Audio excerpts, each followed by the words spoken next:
నమస్తే గల్ఫ్ అన్నలు. గల్ఫ్ కార్మికుల కోసం ఈ ప్రభుత్వం అంటే కాంగ్రెస్ ప్రభుత్వం కూడా ఈ బడ్జెట్లో మొండి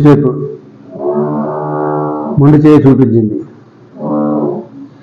గతంలో కేసీఆర్ ప్రభుత్వం కూడా ఇదే తప్పు చేసింది. 2014లో కేసీఆర్ గారు అధికారంలోకి రాగానే గల్ఫ్ కార్మికుల కోసం 500 కోట్లు కేటాయిస్తానని చెప్పినటువంటి కేసీఆర్ గారు మొండి చేయి చూపించారు.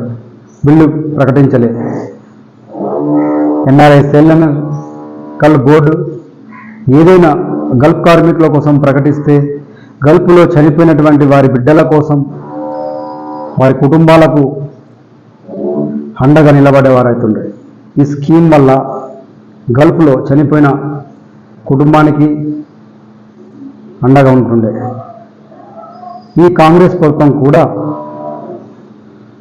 మొన్నటి ఎలక్షన్లో బిల్లు ప్రకటిస్తాం, 500 కోట్లు పెడతామని చెప్పేసి గల్ఫ్ కార్మికుల కోసం హామీ ఇవ్వడం జరిగింది. దాని ప్రస్తావన రాలేదు. ఎందుకింత గల్ఫ్ కార్మికులంటే చిన్న చూపు? ఈ ప్రభుత్వాలు ఓట్లేసి గెలిచినంత వరకేనా? గల్ఫ్ కార్మికులు అంటే ఇంత చులకన ఎందుకు? గల్ఫ్ కార్మిక కుటుంబాలు ఓట్లు ఇవ్వలేదా?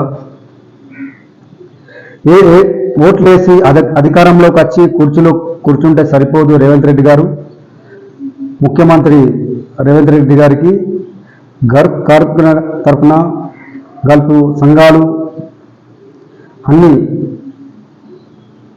ఏకమవుతాయి. అందరికీ హామీ ఇవ్వడం జరిగింది. రేవంత్ రెడ్డి గారు ఈ ఎలక్షన్లో ఎలాగైనా సరే బిల్లు ప్రకటిస్తామని చెప్పారు. 500 కోట్లు ఏమైపోయాయి? ఎవరికో స్కీములు పెడుతున్నారు.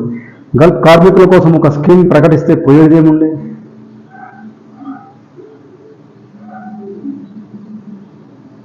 డబ్బులుండి, ఆస్తులుండి, అన్ని సంపదలుండి విదేశాలు ఓరు. పుట్టకోటి కోసం, భార్య పిల్లల కోసం 4 పైసలు సంపాదించి భార్య పిల్లల పెళ్లిళ్ళు చేసి చదివించడానికి కోసమే గల్ఫ్ దేశాలు వెళ్తారు. వాళ్ళంటే ఎంత చులకన ఈ ప్రభుత్వాలకు. ఎవరైనా ఓట్లేసి గెలిచినంత వరకే హామీలు ఇస్తారు.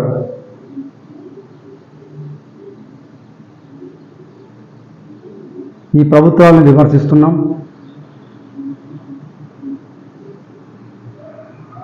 ఇది చాలా బాధాకరమైన విషయం.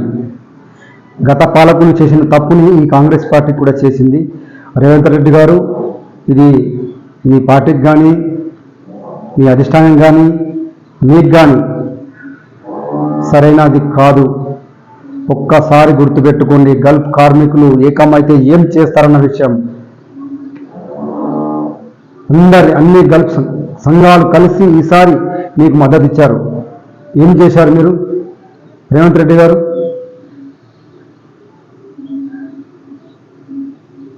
ఈ సరైనది కాదు. బిల్లు ప్రకటిస్తే ఎందరూ సంతోషపడుతుండే, ఎన్ని కుటుంబాలని దాని వెనుక.